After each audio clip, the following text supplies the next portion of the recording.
Violent crime is a major national news story because of exactly the statistics we've been talking to you about on this show. Unprecedented increases in shootings, in murders, and this is across the country in major cities. And it continued beyond the horrific year of a 30% nationwide increase in 2020 to 2021.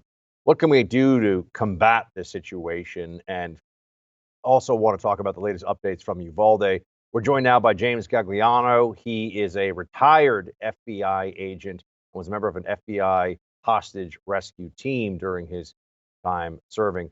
James, thanks for being with us. Good to join you, Buck, as always.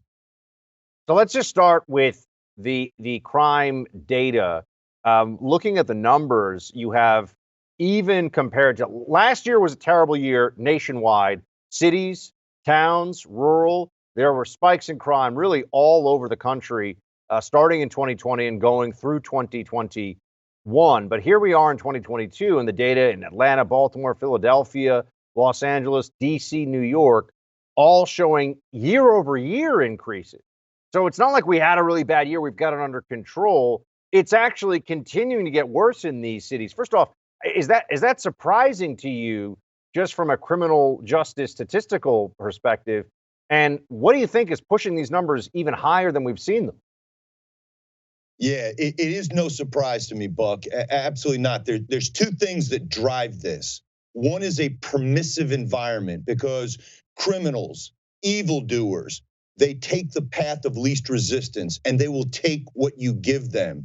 And when you have this influx of progressive prosecutors, and we know that in San Francisco, Chase Bowden was just recalled.